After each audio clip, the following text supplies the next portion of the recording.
Beneath the striking red cliffs of Petra lies an ancient city carved into sandstone, holding mysteries that have confounded scientists for centuries. Recent discoveries in this forgotten city have astonished experts, challenging our understanding of ancient civilizations. As shadows during the equinox reveal new celestial alignments on its grand facades and columns, we are left to wonder about the secrets Petra's stones still conceal. Known as the Lost City, Petra's story dates back to the 4th century BCE, rising to prominence in the 1st century BCE as the capital of the Nabatean kingdom. Tucked into cliffs of vibrant red, white, pink, and yellow sandstone, Petra was the heart of a thriving trade empire. Its strategic location along the spice trade routes connected it to distant regions from China and India to southern Arabia, Egypt, Syria, Greece, and Rome. Evidence of the Nabateans is found everywhere. The city flourished not only commercially but also culturally and architecturally, showcasing advanced water conservation techniques. Its engineers designed an intricate system of dams, cisterns, and water channels that sustained the city's population and agriculture through harsh desert conditions. However, following its annexation by Rome in 106 CE, Petra began to experience a slow decline. Initially, it flourished under Roman influence, but as trade routes shifted towards the sea and devastating earthquakes struck in the 4th and 6th centuries, the city gradually lost its former glory. By the time the Islamic conquest swept through in the 7th century, Petra was reduced to a shadow of its former self, mainly inhabited by a few local Bedouin tribes who lived among the ruins and closely guarded its secrets.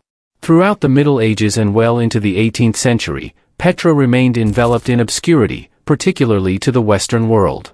The Crusaders controlled the region briefly in the 12th century and even established a fortress there, but knowledge of Petra's once grandeur was limited to local tribes and a few knowledgeable Arab scholars.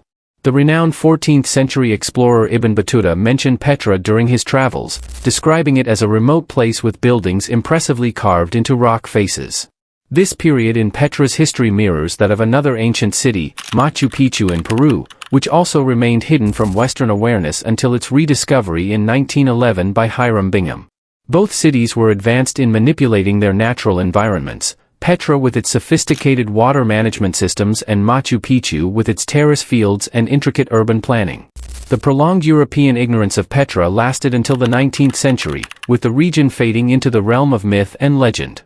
Many in Europe were completely unaware of Petra's existence despite ancient texts hinting at the architectural marvels that lay hidden in the Jordanian mountains. This mystery persisted until explorers reintroduced Petra to the Western world, bridging the gap between ancient lore and modern recognition. Johann Burckhardt, born in 1784, was a Swiss traveler and scholar whose profound curiosity and academic prowess led him to significant contributions towards the Western understanding of lost or lesser-known ancient sites. Mastering multiple languages and immersing himself in various cultures, Burckhardt developed a particular fascination with Petra, an ancient city whose whereabouts had slipped from European knowledge. In preparation for his explorations within the Ottoman Empire, Burckhardt relocated to London in 1806, where he joined the African Association, an organization committed to the exploration and mapping of Africa. He further honed his expertise at Cambridge University, studying Arabic, geography, and the cultures of the Middle East. It was here that he meticulously crafted his alter ego, Sheikh Ibrahim ibn Abdullah. This persona was more than just a disguise to conceal his European origins and exploratory intentions. It represented a deep immersion into cultural assimilation, granting him safer passage and a more authentic experience in predominantly Muslim regions. Burckhardt's expedition to Petra began in 1812, under the guise of a pilgrimage to make a sacrifice at the tomb of the prophet Aaron on Mount Hor, cleverly masking his true goal of locating and documenting Petra. He had pieced together clues about the lost city from conversations with local traders and vague mentions in ancient manuscripts. His journey from Syria to the Arabian Peninsula was fraught with challenges, from regional conflicts to the harsh desert landscape, yet his identity as an Islamic scholar provided crucial cover. Upon arriving in Petra, Burckhardt was greeted with the awe-inspiring sight of the Sikh, a narrow gorge over a kilometer long with towering walls reaching up to 80 meters. This passage led him to Petra's most famous and enigmatic structure, Al-Khazna, or the Treasury, carved directly into the blush-colored sandstone cliffs.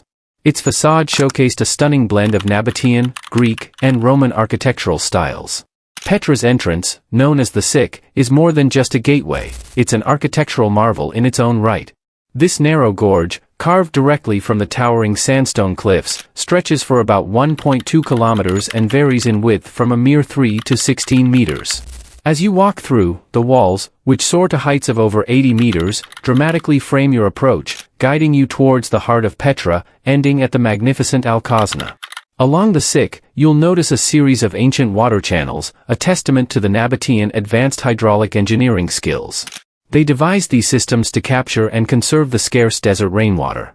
The strategic narrowness of the Sick also offered a natural defense mechanism, much like the historic pass of Thermopylae in Greece, providing a fortified barrier against potential invaders. At the end of the Sick stands Alcazna, or the Treasury, which despite its name, was likely built as a mausoleum or temple around the 1st century CE. This iconic structure is renowned for its stunning facade, decorated with a blend of Hellenistic architectural elements and native Nabatean motifs. It features a grand portico supported by 6 Corinthian columns and is adorned with intricate bas-reliefs, including depictions of Castor and Pollux, twin brothers who were revered in mythology for their role in protection and safety. The urn perched atop the facade fueled local legends, with Bedouins believing it concealed ancient treasures, hence the name the Treasury. This blend of myth and architecture draws parallels to the ornately decorated temples of the Egyptian pharaohs, which were also rich in cultural and mythological significance. Petra's architectural landscape is a rich mosaic of influences, reflecting its historical significance as a cultural and trading hub.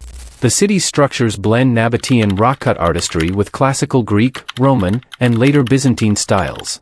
This fusion is visible not just on the facades but throughout the city's layout, which includes a Roman-style colonnaded street and a theater capable of holding over 3,000 spectators carved directly from the rock. Petra's theater echoes the design of ancient Greek theaters such as Epidaurus, yet it is uniquely Nabatean in its execution, showcasing their extraordinary skill in stone carving.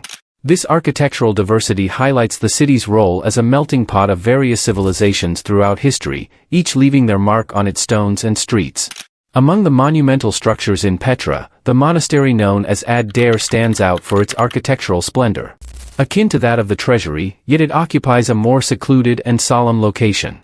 The journey to reach the monastery is an adventure in itself, involving a challenging climb of over 800 steps carved directly into the rock, which naturally limits the number of casual tourists who visit. Originally constructed as a Nabatean temple in the 3rd century BCE, the structure was later repurposed as a Christian chapel during the Byzantine period. Its facade, adorned with a massive urn and framed by towering columns, rivals the grandeur of the Parthenon in Athens. However, the isolation of the monastery adds a layer of spiritual retreat, contrasting with the civic pride of the Parthenon. Petra's allure as a mysterious and adventurous location was catapulted into popular culture by its appearance in the film Indiana Jones and the Last Crusade. The movie features Petra's Treasury as the fictional entrance to the final resting place of the Holy Grail, which not only captured the imaginations of viewers worldwide but also significantly boosted tourism to the site. This depiction in the film perfectly aligned with the themes of discovery and exploration, underscoring how media can dramatically shape the perception and economic realities of archaeological sites. Thank you for watching another episode of Just Discovery. If you like this video, be sure to like, subscribe, and press the notification bell for future updates on more exciting videos. See you next time.